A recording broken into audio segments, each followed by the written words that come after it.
is go upstairs, right? So it's minus VEE plus VBE1. Then I go to here already. How to continue? How to go upstairs? BC. No. Here to here I climb one VBE1. Here to here I climb another VBE. VBE2. Here's a VBE2, right?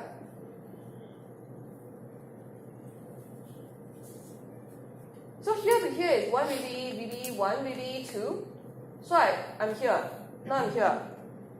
Then how to get the voltage difference across this resistor? Eh? Minus VE plus VBE1 plus VBE2. I'm here. The voltage here is minus VE plus VBE1 plus VBE2. How to get the voltage across this resistor? Zero minus the thing. Zeros minus the whole thing, right? So basically it's your VEE minus VBE1 minus VBE2.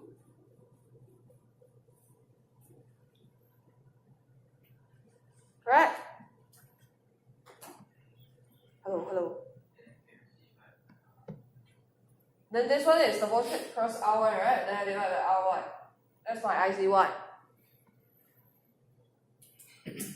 Now you look at this equation. This equation now contains your VEE, which is your voltage, which is your supply voltage. So what you can do here,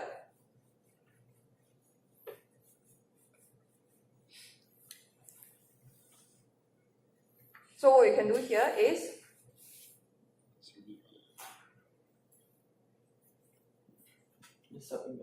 just sub in, right? So it's up here. Then it's up here.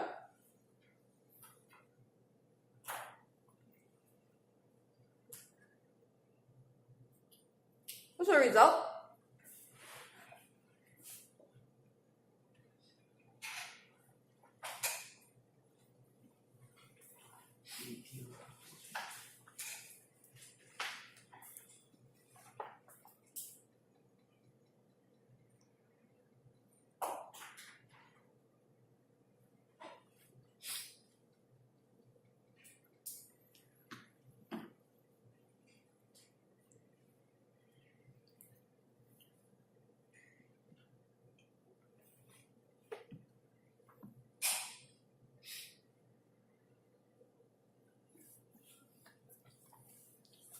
So this one is the final expression for IREF.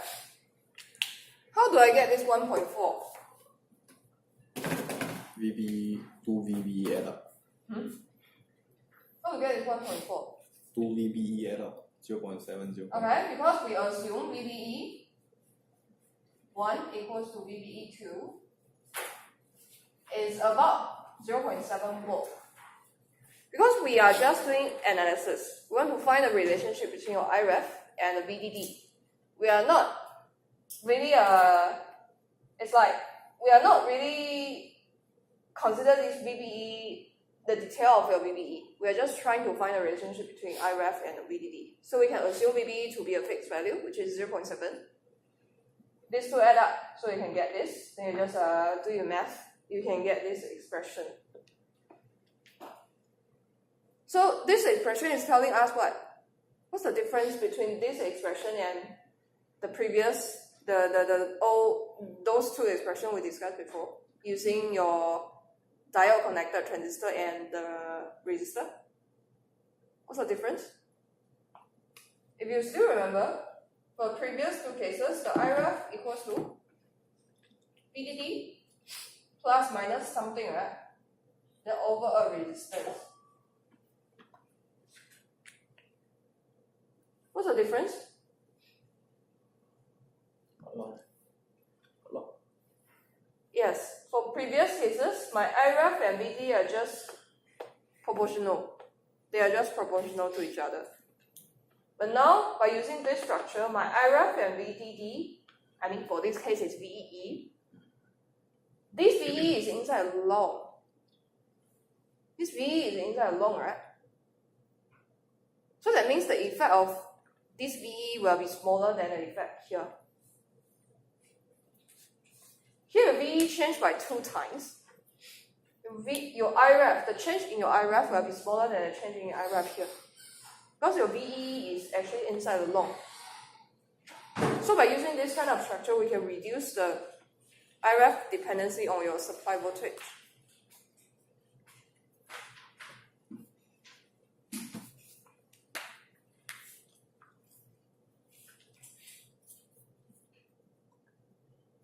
So the whole idea of this reference generator design is we're trying to Reduce the dependency on the VEE.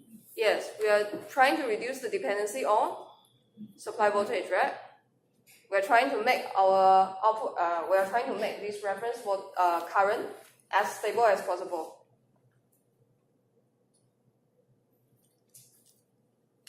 So now the question is, how can I combine this reference generator with my current mirror? Because eventually my current generator is going to be used together with my current mirror, right? So how can I combine these two?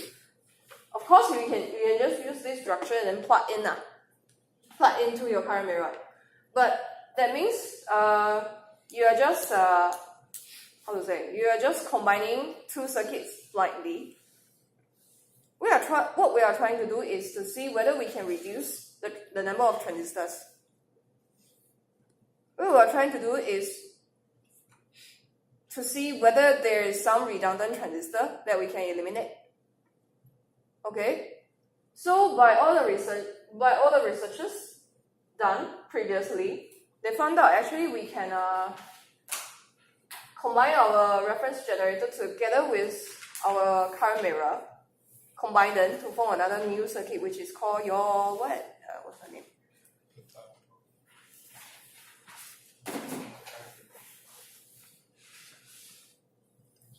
Okay, it's a what? It's a bias cell using Whitlock source and current mirror. So it's basically combining this kind of structure together with a Whitlock current mirror. So what's the structure?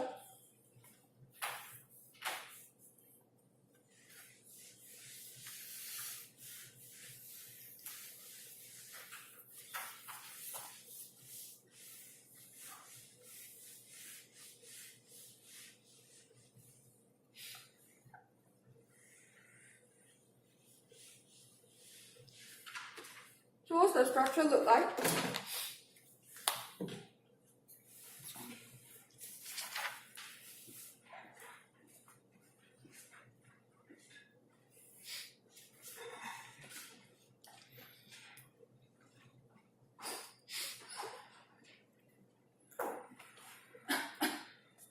What's the structure look like?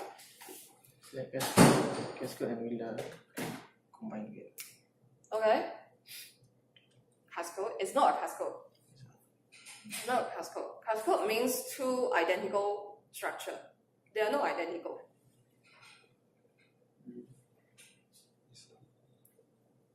Add 2 more transistors. Add 2 more transistors.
So this one is the combined version. Where is the current mirror? Where is the Whitlock current mirror? Below, right? It's this part. Okay, so here is your villa. Here is your. It's actually from this kind of structure. I know it doesn't look exactly the same, but it's actually from this structure.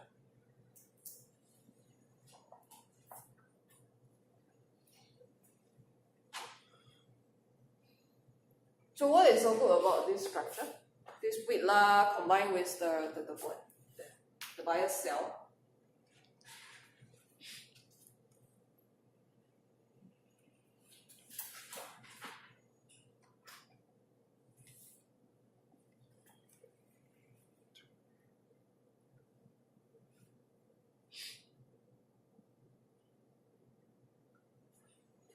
This one just looks like Cascode more than Mainline. Again, It looks like just like Cascode, but it's not Cascode. Cascode means two identical. The above part and the below part, they are not identical. Identical means if you got diode connector transistor here, you should have a diode transistor here. They are not identical. I know they may look similar, but they are not Cascode. So why we have this structure? Why?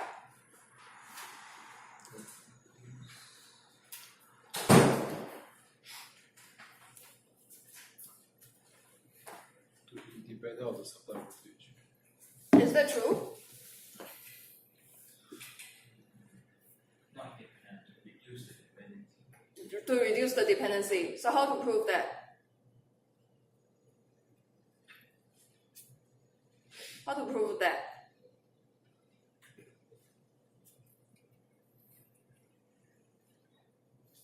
It's by the same idea, right? Because basically, yes? The supply voltage will result in a smaller. The change in IRF due to change in Yes, how to prove that? the sub-identity values. Find it.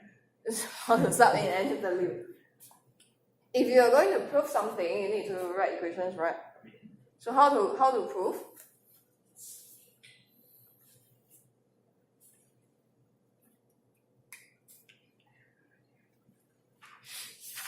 Where is the output current, by the way?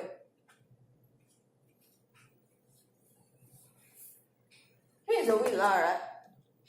So output current is here.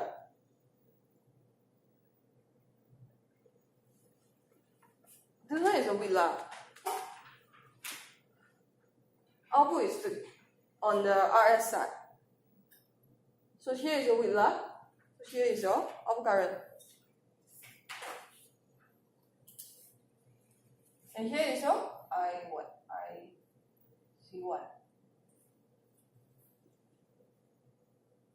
So if you are going to prove my currents are independent of VDD, supply voltage, you are going to write equations and prove that my IC2 are actually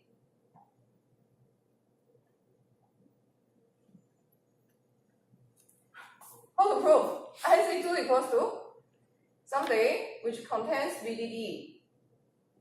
And then we see their relationship, right?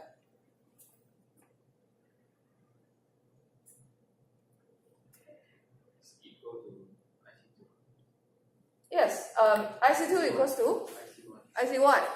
But I need the relationship between your current and the VDD. Because just now we make a statement saying that by having this structure, my IC, my current, will be independent of VDD, will be more independent of my supply voltage. So how you are going to prove this? You need to write equation. Show that my IC equals to some blah blah blah equation, and this equation contains my VDD. And because this VDD is maybe similar to this inside a lawn, so its effect will be reduced. So that's what you are going to do.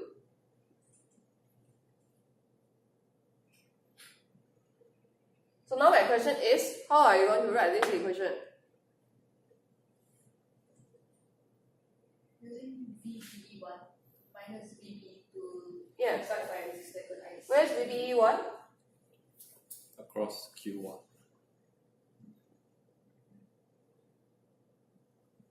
Here's VBE1, right? Where's VBE2?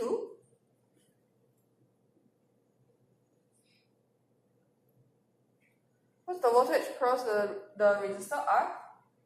VBE1 minus VBE2. Divide by R equals to IC2.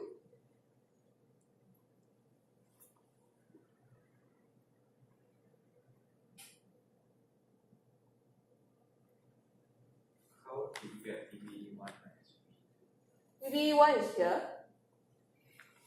VBE2 is here. It's like this one is your first floor. Here is your 10th floor. Here is your 5th floor. How to go from first floor to 10th floor? You can go upstairs like this way. You can also go to the 5th floor first, then go to the 10th floor.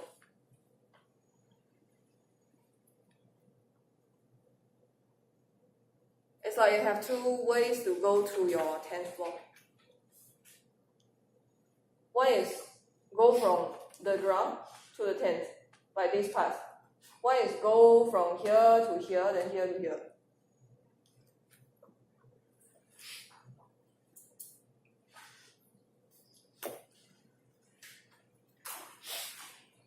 So this is your IC2 equation. Then how to continue?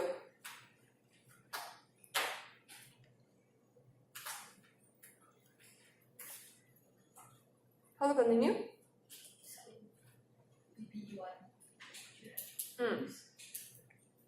Plug in And the earlier earlier equation.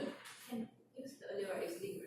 Okay, so VBE, the general equation for VBE is VT ln IC over IS. That's the general equation for VBE. So how to type in? So VBE1 will be IC1. IS 1. Because if you still remember, I told you already, IS is actually some constant ISO times area of your emitter. So IS actually, strictly speaking, you should add a number as well. Okay? What's the example given? The example is saying the emitter area for Q1 is A. Emitter area for Q2 is 20A. So it's 20 times. Emitter area for Q3 is A, Q4 is A. That's the example given by your notes, huh? So VBE1 is basic equation. How about VBE2? The same, right? VT ln IC what? 2 over IS2. So VBE1 minus VBE2 will just be the subtraction between these two equations, right? What's the result?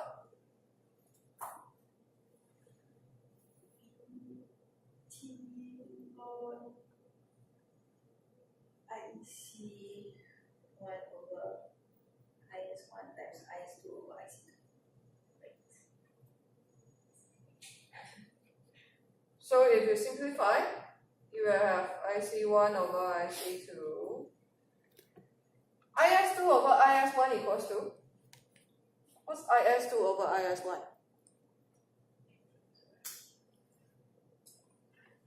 It's the same. IS2 over IS1. What's this one?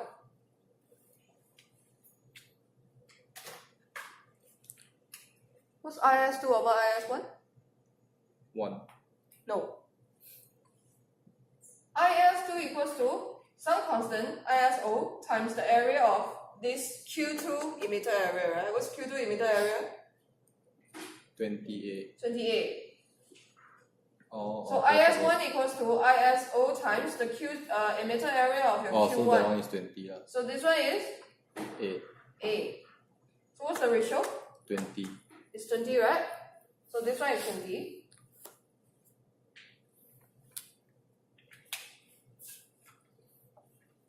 So basically you will get this equation.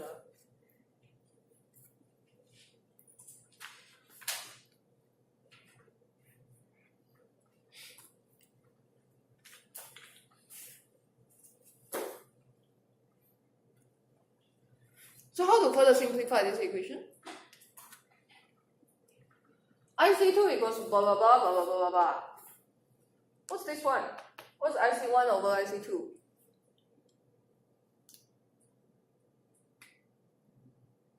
That's the tricky part. What's the IC1 over IC2?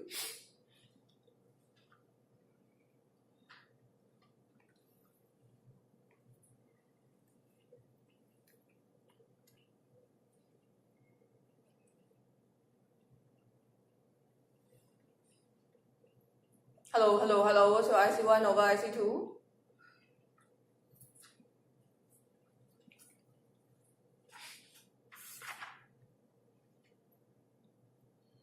What's your IC1 over IC2?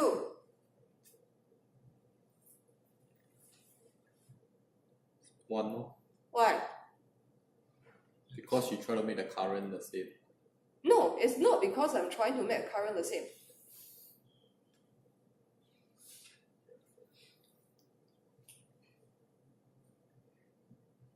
You need to get your answer from the structure itself.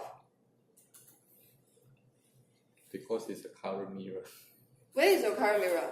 Below this thing, below the green line, then the current there is the same.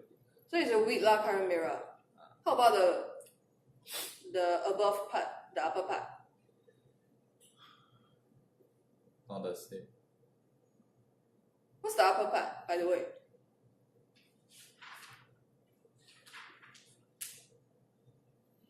What's the upper part? Above the green line. What's that structure? It's a simple current mirror, right? So basically what we are doing is, I put one current mirror on top of another current mirror, but it's not a cascade structure.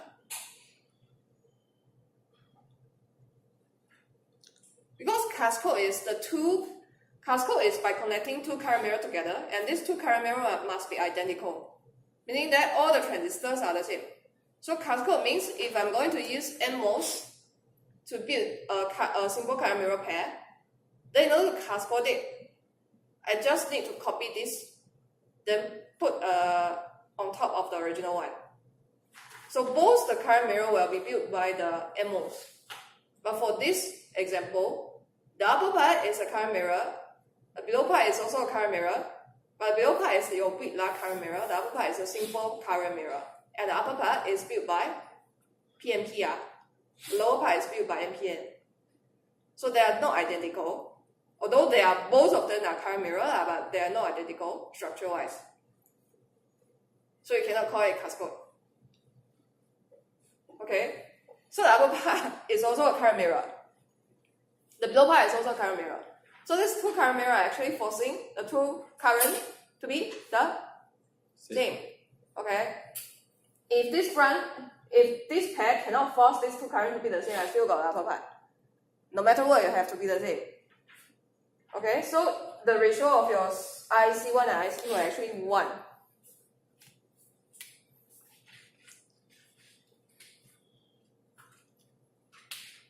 So here you will just have a constant number, which for this case is 20. I mean for other example it can be other number. It depends on the ratio, the emitter ratio.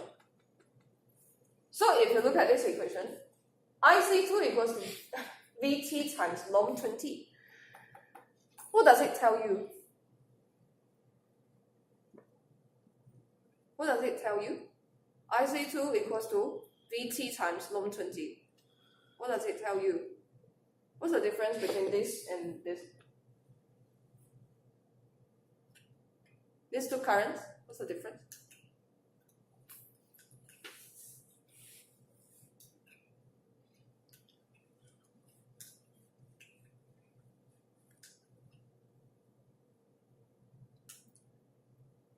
What's the difference? Non-dependent on the VEE. Which one? The left side. Okay, so this, if you look at this IC2, this equation, it's just a constant times a constant, right? So this IC2 will be independent of your supply voltage. But if you look at this IREF will still be dependent on your supply voltage. Although, I mean, the dependency may be small, but it will still be dependent. But this one is purely independent, because you cannot see any VE or VCC or VDD inside this equation, right? It's just a constant. And the only thing it depends on is the ratio, the emitter ratio, which usually for most of the case will not change once you design the transistor, because it's a physical size. Once you construct the transistor, the size cannot change, right? So basically this one is fixed. And this VT is your what? It's a thermal voltage. It's a constant. What's the equation? What's your VT equation? 0.025. No, that's the number. What's the equation? Sorry? E current. No, The GM one is it? no. What's your VT equation? Equation. How you get this 26? GM. That one is a small signal parameter. Okay. How you get this VT? This VT is a constant. How I get this universal constant? How I calculate this constant? It's from all the number, right? It's from your KD over Q, right? KD is your Boltzmann constant. Q is the charge, 1.6 times 10 to the power of negative 19, I think. T is your temperature. KD over Q.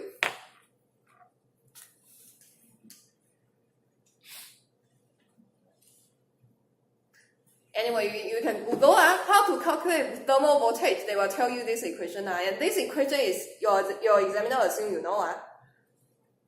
Because it's a physical constant. KT over Q.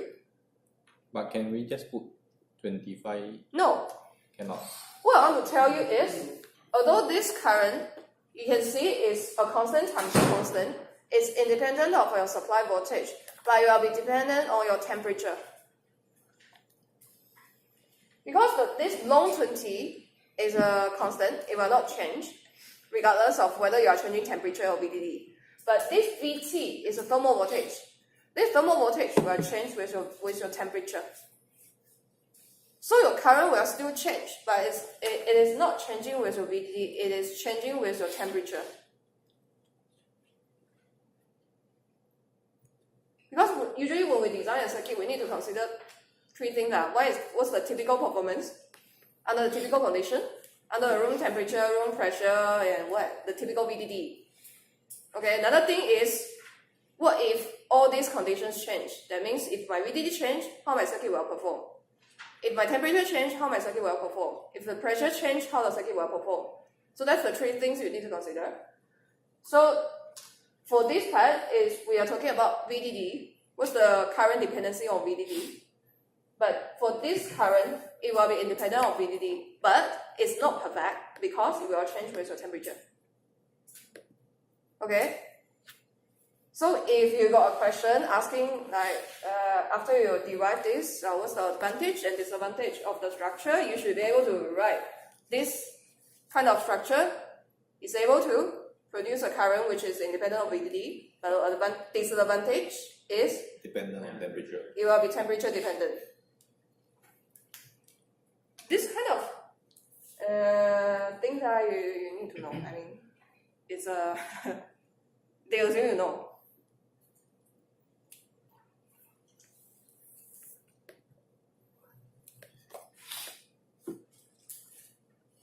So that's all for current. Have anyone watched the recording for current mirror? I mean, finish the current mirror recording lecture. Did your lecturer mention anything about the differential amplifier with active load? Because it's inside your notes. differential amplifier with active load. That means using current mirror as the load of your differential amplifier. Because This I'm, is an example lah. okay. We want to just to show us the But is this part examinable? Because usually for previous batches, this part is excluded from the exam. Which portion? The one I say. Yeah, it's not. It's not in the exam So it's not included? Yeah. For sure? Yeah. Okay, from the recording. okay. Which part? Okay, you watch the live one. Yeah, but the recording was 2 steps ago. Also, also. Yeah. That means usually for your differential amplifier, you got 2 resistors there, right? They remove these 2 resistors and replace these 2 resistors by a current mirror pair. By a simple current mirror pair. Because a simple current mirror pair, the output resistance is very large. This portion. So I can just remove that 2 big resistor. I can just make use of the output resistance of your current mirror. Because for previous batches, this part is not examinable. So I'm not very sure about your batch because your batch is you don't have physical lecture, so should be the same. It's better you check with your lecturer. I check with the tutor. So that's all for current mirror, and we are going to Frequency response. yes, we're going to see the last part, which is your frequency response. For this frequency response,